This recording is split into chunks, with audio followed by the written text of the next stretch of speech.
Olá, pessoal do segundo ano. Então vamos aí para uma revisão de análise de gráfico e infográfico. Para iniciar aí essa revisão, vamos rever os conceitos tanto de que é um infográfico e o que é um gráfico. Então, como nós começamos lá na nossa aula lá, já online, nossas aulas anteriores, vamos começar com o conceito de infográfico. Eu peço para vocês me acompanharem na página 21, que nós temos lá texto com sequência tipológica expositiva 2, tá? E temos ali infográfico, retextualização. Então vamos lá para ver o que diz de conceituação ali.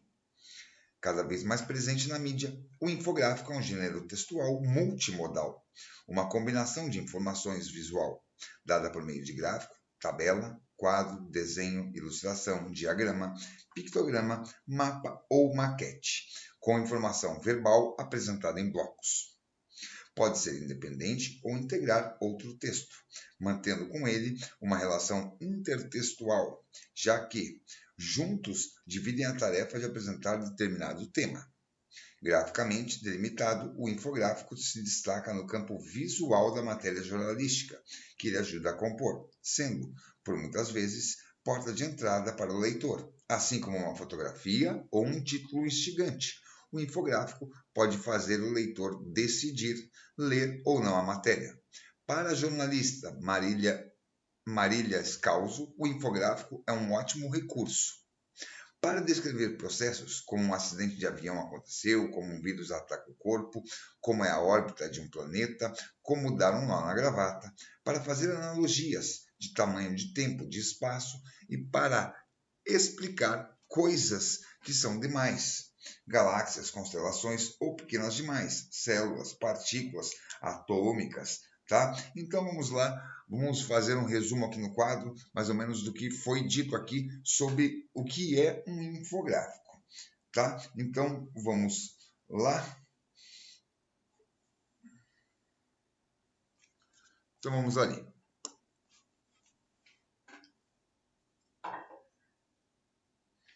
Infográfico, pessoal.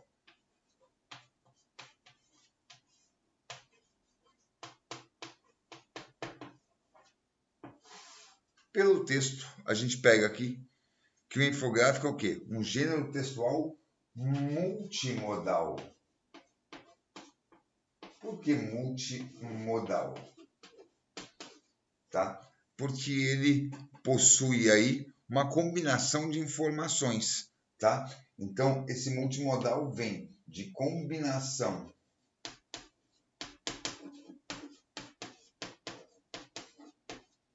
de informações. E essa combinação de informações pode se dar a partir do que? Da utilização de gráfico, tabela, desenho, foto, mapa, pictograma com informação verbal. E isso pode se dar, tá? Essa combinação de informações, ela pode se dar intratextual, dentro do texto. O próprio infográfico traz várias informações, como texto, foto, imagem, desenho, gráfico. Então, às vezes, são informações que fazem essa relação intratextual dentro do texto ou intertextual. Como é cobrado no Enem, eles te dão um gráfico, mais 2, 3 textos, e você faz ligação, todos textos sobre o mesmo tema, ligação entre textos de fontes diferentes. Intertextual é informações que estão dentro do mesmo texto, do infográfico. Intertextual é que nós temos um infográfico e mais outros textos, comparando com outros textos. Tá, pessoal?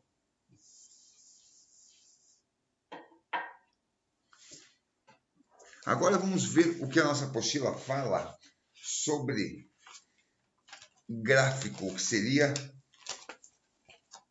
não mais o infográfico, mas somente agora, vamos tirar o info aqui, mas somente gráfico, tá? Página 28. As publicações da mídia não trazem apenas infográficos. Outro elemento que pode acompanhar as matérias são os gráficos, que possibilitam relacionar valores e identificar o crescimento ou decréscimo de uma variável em determinado período. Em outubro de 2013, aí vai ter ali a base ali do exercício que a gente já fez. O que é importante aqui é que as publicações midiáticas trazem aí, não trazem apenas infográficos, como vimos agora. Outro elemento que pode acompanhar as matérias são os gráficos. Gráficos são elementos que possibilitam relacionar. Então, o gráfico ele faz relação de valores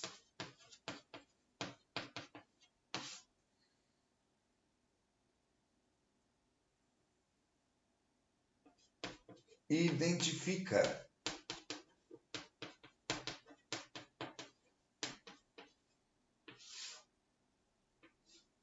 variações numéricas. Variações numéricas, que pode ser o crescimento ou o decréscimo de algo aí que seja analisado, tá? Nós temos ali na página 36, tá?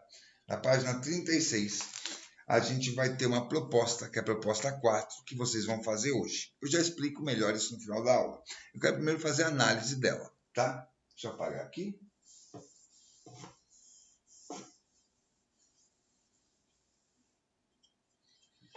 Vamos lá.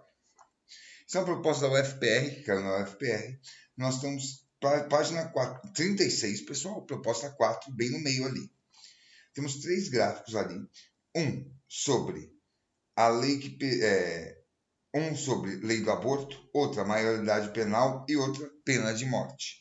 E nós temos ali pessoas que votarem na pesquisa, quem é a favor do aborto, quem é a favor da maioridade penal, quem é a favor da pena de morte, tá? E temos ali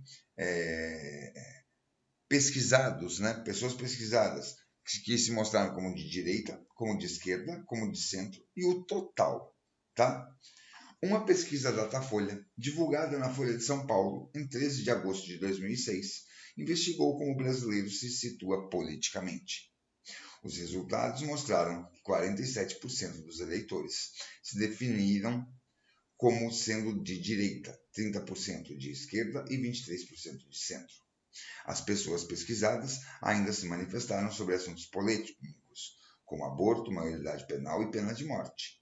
O resultado sobre esses 3 temas, conforme se vê nos gráficos a seguir, foram tabulados de acordo com o perfil político dos entrevistados. Tendo em vista que a direita foi sempre associada a um perfil conservador e a esquerda a um perfil progressista, escreva um texto comparando o perfil da esquerda e o da direita brasileiras, tomando por base os resultados da pesquisa. Seu texto deverá ter de 10 a 12 linhas. É esse texto que vocês vão fazer hoje, na proposta de hoje, tá? E nós temos ali na página 37, bem na parte do meio, ali um quadradinho verde escrito produção, e temos os 5. Vamos ler aquilo ali. Ao redigir seu texto, lembre-se de apresentar conceitos de conservador e progressista. Como esses termos têm múltiplos significados, a conceituação é uma negociação de sentidos necessária para evitar mal-entendidos. Apresentar os resultados das posições conservadora e progressista diante dos temas abordados na pesquisa da Datafolha. Comentar a autodenominação por parte dos eleitores como de direita ou de esquerda. Comentar a variedade da associação do perfil conservador ao eleitor de direita e do perfil progressista ao eleitor de esquerda. Fazer uma exposição e não opinar subjetivamente sobre os indicadores, direita e esquerda, nem sobre os termos conservador e progressista. Observar os limites mínimo e máximo de linhas. Tá? Aqui essa parte está querendo que você dê a partir de direita e esquerda, e daqueles 3 pontos ali abordados, aborto, maioridade penal e pena de morte, qual é a conceituação de conservador e progressista? Para isso eu quero fazer análise com vocês de um texto chamado Direita, Esquerda ou Centro, que caiu já na Universidade Federal do Paraná como resenha, não vamos estudar isso agora, mas eu quero só analisar esse texto, porque esse texto tem tudo a ver com essa parte 5 da página 37. Esse texto vai nos ajudar a definir aí conceitos de direita, esquerda e centro, e também definir o que é liberal e o que é progressista, o que é conservador e o que é liberal. Tá? Então vamos analisar esse texto para ver no que nos ajuda nesta análise, que é uma análise de gráfico, mas temos um texto do lado que também tem outros dados, como no lado da proposta, do lado esquerdo da proposta, os gráficos, e do lado direito, os textos, o texto.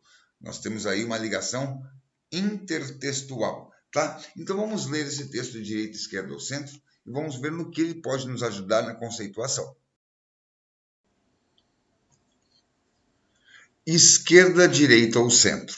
Vivemos no Brasil de hoje um momento curioso em que todos, de repente, resolveram politizar-se. Até pouco tempo atrás, vigorava um senso comum de que não valeria a pena discutir a respeito de política, porque, afinal de contas, políticos são todos corruptos.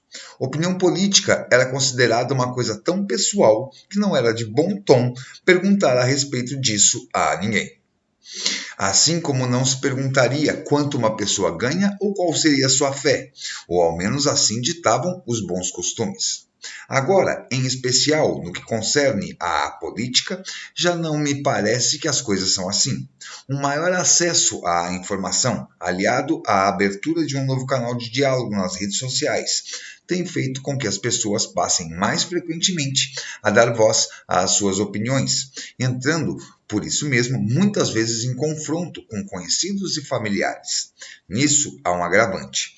Justamente por não termos prática de debater a respeito de política, há uma enorme confusão de conceitos dentro do que hoje constitui o diálogo político médio no Brasil, o que em nada ajuda a mitigar a situação de confronto.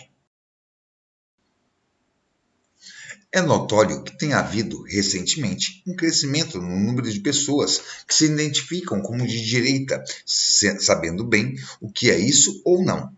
Esse crescimento tem ocorrido não sem um enorme esforço de desinformar essas mesmas pessoas a respeito do que é ser de esquerda e, por extensão, também a respeito do que é ser de direita. Reitero o caráter pessoal deste texto por um motivo simples. Não há uma única acepção possível do que é ser de esquerda ou ser de direita. Isso ocorre, evidentemente, porque existe um espectro de possibilidades entre o máximo da esquerda e o máximo da direita. Dentro de uma sociedade humana organizada, a vida política envolve questões atuantes em dois eixos, o econômico e o social, que caracterizam, mediante leis da parte do governo e costumes da parte da sociedade, a existência humana em comum. Cada um desses eixos abrange uma pluralidade de questões, as quais, por vezes, têm participação em ambos os eixos simultaneamente. Há, basicamente, dois tipos de indivíduo no centro. Os que têm de fato uma postura comedida e apregoam um posicionamento moderado em todas as questões, e aqueles que simplesmente têm um posicionamento misto, sem fortes inclinações nem para um lado nem para o outro. Alguns talvez não tenham interesse em política, outros podem estar indiferentes com a situação atual, sem grandes intenções de mudá-la nem de perpetuá-la. Outros ainda podem apenas ser cautelosos e acreditar que é preciso moderação para abordar questões complexas e polêmicas. A partir da definição do que é ser de centro, podemos tentar identificar o que poderia significar ser de esquerda e ser de direita, ao menos em uma definição inicial, por mais insuficiente que ela possa ser para um diálogo mais aprofundado. Não é difícil ver que essas posições extremas são perigosíssimas. Entretanto, certamente há ocasiões em que ambas têm seu valor. Em uma situação de extrema injustiça e ausência de qualquer outra solução, é compreensível que pessoas adotem uma posição revolucionária, da mesma forma como é compreensível que, em uma situação de extremo contentamento geral, pessoas estejam prontas para impedir, até por meios violentos, que se estrague o bom funcionamento da sociedade. O grande perigo reside no erro de diagnose, tendo de se fazer a revolução quando ela não é necessária, como se defender a manutenção de uma situação injusta. Mais do que isso, há enorme perigo em não perceber que essas posições extremas não são o único caminho para se orientar a sociedade, mais para a esquerda ou mais para a direita. Isto é, operando mudanças sociais a fim de buscar melhorias para a qualidade de vida da maioria, movimento à esquerda, ou focando em coibir mudanças sociais a fim de preservar o funcionamento atual da sociedade, movimento à direita. Há que se notar ainda que os dois movimentos podem ser feitos ao mesmo tempo, para áreas diferentes da nossa sociedade, preservando as leis e tradições que são frutuosas, mas dando espaço para mudanças nos pontos em que elas são necessárias. Quando digo vida política, claro, não me refiro apenas à política como exercício de cargos governamentais.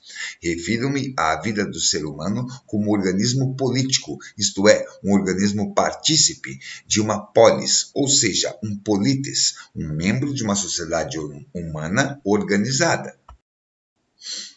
Por democracia próspera e saudável, defino uma sociedade não perfeita, mas em que há o bastante para todos de forma mais ou menos semelhante, a ponto de não haver necessidade para uma revolução, mas, ao mesmo tempo, a ponto de ainda haver, como talvez sempre haja, questões sociais e ou econômicas a serem resolvidas. Antes de estar pensando em um exemplo real, penso aqui em um ideal do qual as diferentes sociedades humanas se aproximam mais ou menos. Texto de Leonardo Antunes, disponível aí, o acesso dele em 6/7/2016. Então, pessoal, esse texto nos ajuda aí como complemento ao que está sendo pedido ali na base do exercício 5, na página 37, para a produção da redação que vocês vão fazer, da página 36, proposta 4, tá? Vamos lá então. Esse texto aí, vamos pegar alguns pontos principais, é um texto longo, mas ali primeiro, ele fala que existe uma confusão de conceitos, tá? Do que é ser realmente de esquerda ou de direita, que a gente não pode analisar isso de um viés só. Então vamos pensar em dois viés aí para a gente analisar tanto a direita quanto a esquerda, tá? Primeiro viés, vamos pensar no viés econômico e o segundo viés ideológico. Pelo viés econômico, a direita é liberal, porque ela não é a favor do Estado, o Estado tendo poder total sobre a população. Ela é a favor do quê? De uma economia liberal. Aí, com a entrada como eu posso dizer, uma economia liberal onde o que vale é como eu posso usar o termo aqui? O que vale é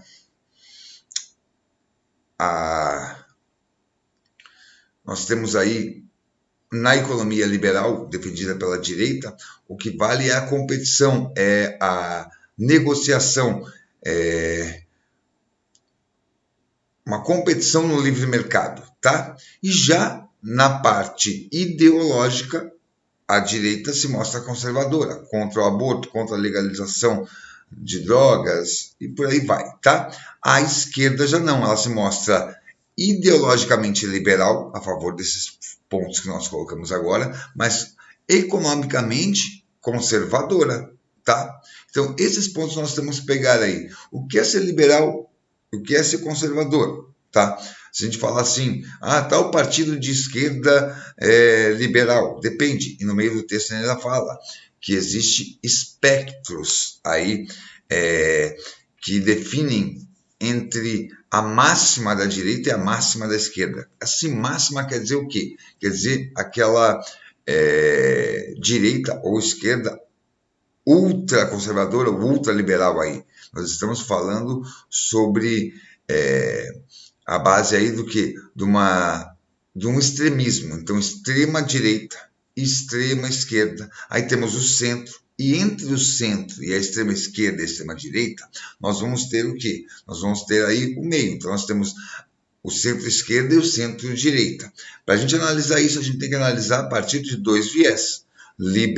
Econômico e ideológico. Aí nós vamos conseguir notar uma diferença aí, tanto na direita como na esquerda, do que é ser liberal e do que é ser conservador, tanto no viés econômico como no viés ideológico, tá? Vamos ver ali na página 37 o que mostravam nos 6 itens que estavam falando para a gente lembrar na hora de redigir nosso texto. Vamos fazer comparação com o texto que lemos agora.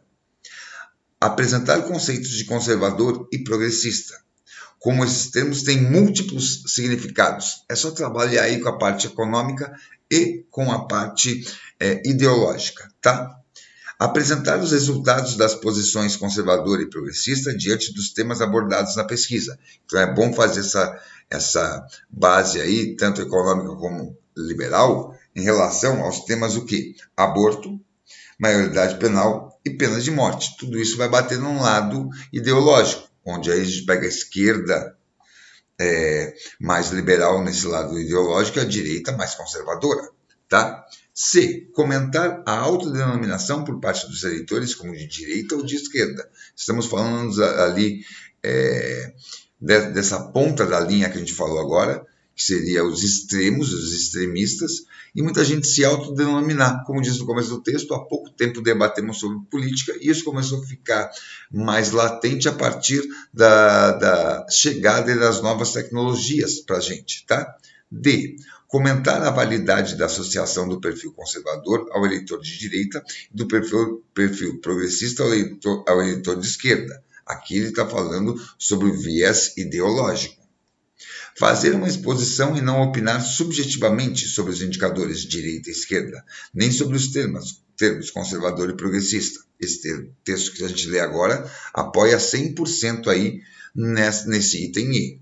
E F. Observar os limites mínimos e máximos de linha, tá? Nós temos ali de 10 a 12 linhas, então tudo isso vai ter que ser feito de uma forma muito sintetizada aí. Tá? Então, o que é para vocês fazerem na proposta da semana, pessoal? Proposta 4, ver os 3 gráficos ali que a gente falou, tá?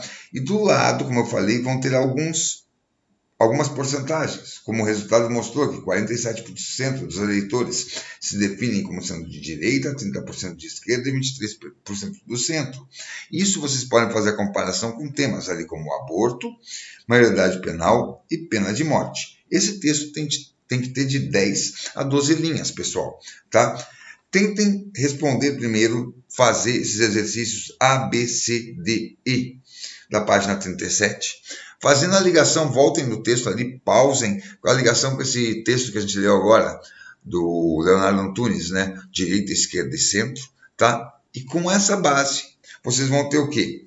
Os gráficos, texto 1, o texto que está na proposta, texto 2, e esse texto que eu disponibilizei agora seria como bagagem cultural, texto 3. Nós temos mais uma vez um exemplo aí de uma análise intertextual, entre textos diferentes, tá? Se baseando bastante no gráfico, lógico, e usando as características que nós trabalhamos já em gráfico, quais são as características necessárias que nós já trabalhamos nas 2 aulas anteriores. Tranquilo, pessoal? Então, eu deixo aí um grande abraço para vocês, tá? Tudo de bom, até o nosso próximo encontro semana que vem. Lembrando que isso aqui é redação de avaliação, tá? E em breve estaremos aí terminando já esse conteúdo desse bimestre, iniciando do próximo. Então, eu deixo um grande abraço para vocês. Valeu, até a próxima. Tchau!